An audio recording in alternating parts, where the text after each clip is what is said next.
Very good evening to all my dear students. Welcome again in my YouTube channel Gurukul Learning Academy. Children, today we will learn Standard 6 Hindi बाल Bharti text book का पाठ क्रमांक 8 करेंगे बच्चों, चिंटू और चिंकी। सबसे पहले हम देखते हैं प्रश्न पहला, चित्रों के आधार पर वाक्य बनाओ। ये पहला चित्र है, ये दूसरा चित्र है बच्चों, और ये है तीसरा चित्र। तो पहले चित्र के आधार पर हम कुछ वाक्य बनाएंगे बच्चों। ये चित्र को ध्यान से देखिए और मैंने आपके लिए जो वाक्य लिखे हैं ये हम पढ़ लेते हैं। चित्रों के आधार पर वाक्य बनाओ। पहला, पक्षी आकाश में उड़ रहे हैं, सरल वाक्य। आकाश में बादल घिरे हैं और मौसम सुहावना है, संयुक्त वाक्य। पक्षियों ने देखा कि बारिश हो सकती है, ये है मिश्र वाक्य। बच्चों, अब दूसरा पिक्चर हम देखते हैं, ये देखिए। इस पिक्चर के बारे में हम कुछ वाक्य लिखेंगे। बगीचे में हरियाली है, सरल वाक्य।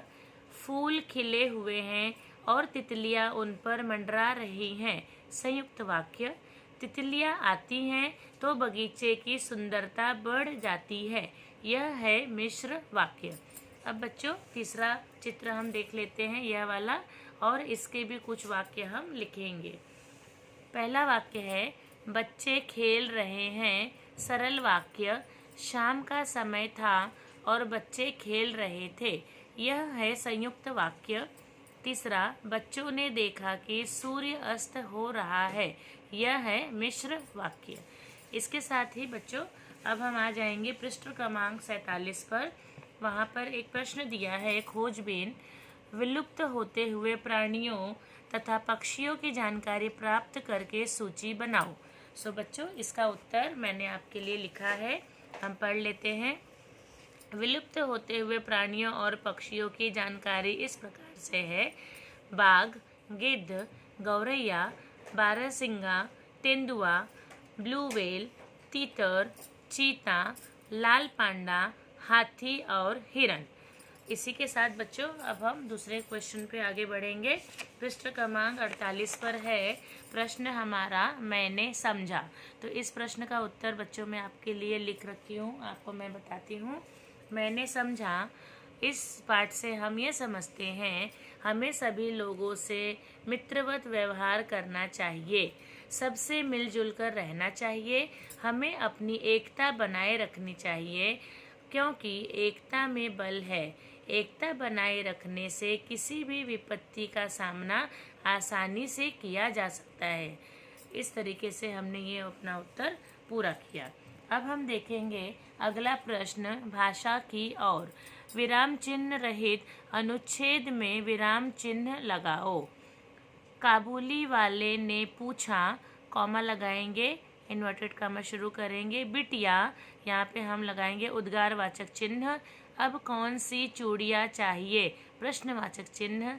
मैंने अपनी गुड़िया दिखाकर कहा, अल्प विराम, कॉमा इन्वर्टेड शुरू करेंगे। मेरी गुड़िया के लिए अच्छी सी चूड़ियाँ दे दो, अल्प विराम, जैसे लाल, नीली, पीली, यहाँ पे पूर्ण विराम और हमारा इन्वर्टेड कॉमा पूरा हुआ। अगला प्रश्न देखते हैं बच्चों। अगला प्रश्न है, विभिन्न पशु पक्षियों की बोलियों की नकल सुनाओ।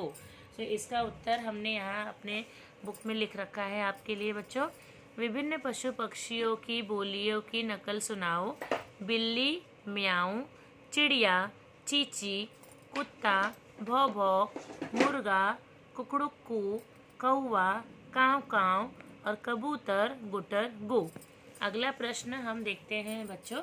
अगला प्रश्न है, ये देखिए, बाघ बचाओ परियोजना के बारे में जानकारी प्राप्त कर लिखो। इस परियोजना के बारे में हमने आपके लिए बच्चों उत्तर लिखा है अपनी बुक में। बाघ बचाओ परियोजना भारत सरकार द्वारा संचालित परियोजना है। बाघ भारत का राष्ट्रीय पशु है।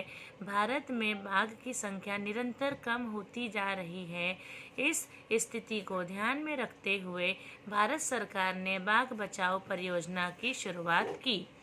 अगला प्रश्न बच्चों करेंगे, चित्र को पहचान कर जलचर, नभचर, थलचर और अभयचर प्राणियों में वर्गीकरण करो।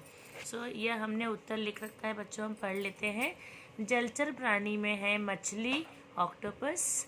थलचर प्राणियों में है गिलहरी, चूहा, शेर, भैंस, ऊंट।